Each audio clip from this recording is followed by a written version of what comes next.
News 7 Tamil, பொறுப்பும் பொது நலமும். செப்டம்பர் 11 தாக்குதலை அடுத்து தீவிரவாதம் தொடர்பாக கைது செய்யப்பட்டவர்களை கையாண்டது குறித்த அறிக்கை அமெரிக்க செனட்டில் தாக்கல் செய்யப்பட்டது. இந்த அறிக்கையை வரவேற்பதாக வெள்ளை மாளிகையும் அறிவித்துள்ளது. அதை பற்றிய செய்தியை இப்போது பார்க்கலாம். கடந்த 2001ஆம் ஆண்டு செப்டம்பர் 11ஆம் தேதி அமெரிக்காவின் இராணுவ தலைமையகமான பென்டகன், நியூயார்க் நகர வர்த்தக மையம் உள்ளிட்ட இடங்களில் தீவிரவாதிகள் தாக்குதல் நடத்தினர். இதையடுத்து தீவிரவாதத்திற்கு எதிரான நடவடிக்கைகளை அமெரிக்கா மற்றும் நேட்டோ படைகள் உலகம் முழுவதும் மேற்கொண்டன. இந்நடவடிக்கைகளில் பல்வேறு தீவிரவாத அமைப்புகளைச் சேர்ந்தவர்கள் கைது செய்யப்பட்டனர். இவர்களிடம் மிக கடுமையான விசாரணை நடத்த அப்போதைய அதிபர் ஜார்ஜ் டபிள்யூ புஷ் உத்தரவிட்டார். Intelligence is one of the most crucial tools for our defense.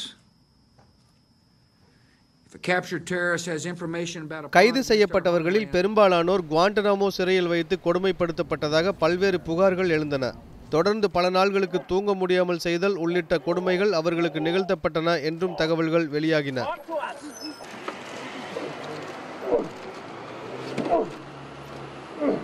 இருப்பினும் ஒபாமா பதவியேற்ற பின் கைதிகளை கொடுமைப்படுத்துவதற்கு தடை விதித்தார்.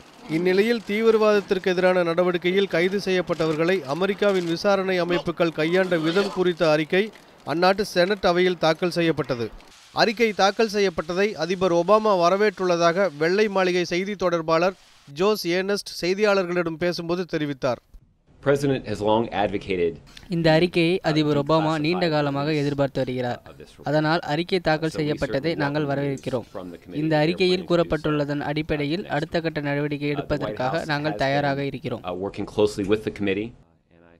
இந்த அறிக்கை தாக்கல் செய்யப்பட்டதை அடுத்து மனித உரிமை ஆர்வலர்கள் அமெரிக்காவிலும் பிற நாடுகளில் உள்ள அமெரிக்க தூதரகங்களிலும் போராட்டம் நடத்துவார்கள் என்று அஞ்சப்பட்டது. எனவே போராட்டத்திற்கு வாய்ப்புள்ள இடங்களில் பாதுகாப்பு பலப்படுத்தப்பட்டது.